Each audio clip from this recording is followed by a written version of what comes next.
Et Quentin que Benz, lui, il aime bien jouer avec nos pieds. La semaine dernière, il prétendait qu'on pouvait embellir grâce à une thérapie basée sur le vent. Eh bien, vous savez quoi? C'était de l'intox. Et ce soir, réveillon oblige, il s'attaque au sacro-saint sapin de Noël.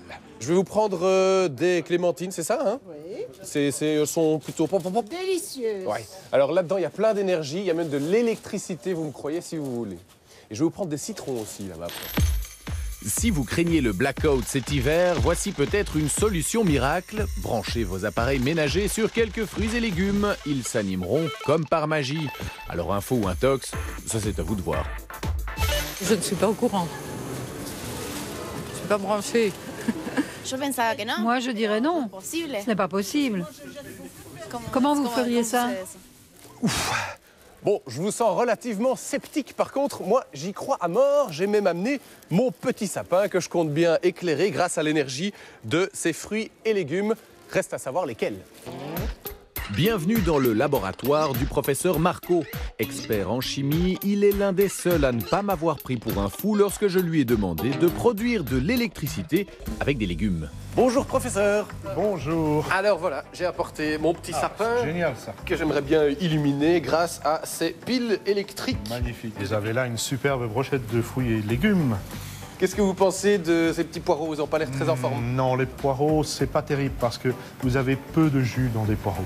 Il nous faut en fait des fruits et légumes qui sont beaucoup plus juteux. Même chose. Même chose avec le chou. Bon, Oui. sinon, j'ai un oignon.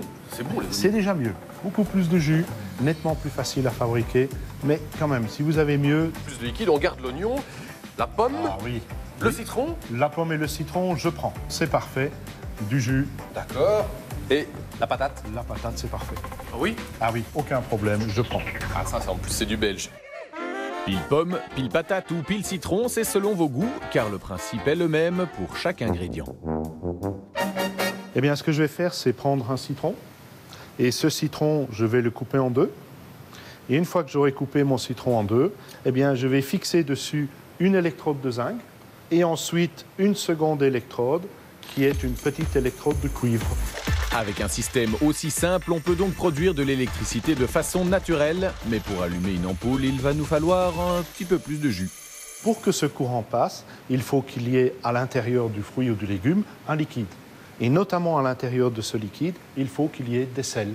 S'il n'y a pas de sel, le courant ne peut pas passer. Et non seulement il faut qu'il y ait un sel, mais il faut que l'électrode de cuivre soit connectée à l'électrode de zinc, le zinc au cuivre, et ainsi de suite, tout le long du système. Alors c'est parfait, on va pouvoir illuminer mon beau sapin. Vous avez vu, je l'ai bien décoré. Non, moi je pensais plutôt à quelque chose comme ça. 7, 8, 9, 10 patates pour allumer juste une toute petite LED comme ça. Si je comprends bien, c'est pas pour tout de suite, hein, mon petit sapin et sa belle guirlande. Il va falloir que je trouve un endroit où on trouve nettement plus de pommes de terre. Mais j'ai ma petite idée. Oups. Bon, je sais pas ce que vous en pensez, mais moi, je crois bien que j'ai trouvé assez de patates. Il doit y avoir à peu près 1 million de kilos de patates autour de moi, de quoi largement éclairer mon sapin de Noël, mais aussi ma maison, ma télé, mon four à micro-ondes. Avoir des millions de patates, c'est bien, encore faut-il les brancher entre elles. Et comme j'ai la flemme, je propose le défi à de jeunes ingénieurs en électromécanique. Je leur ai demandé d'illuminer mon petit sapin, ils m'ont rayonné, ils m'ont dit qu'ils avaient bien mieux. Par contre, il leur faudrait quelques munitions supplémentaires. Voilà les gars, ça ira comme ça. Nickel. Allez, bon travail. On y va. Voici sous vos yeux ébahis le premier cours de cuisine électromécanique.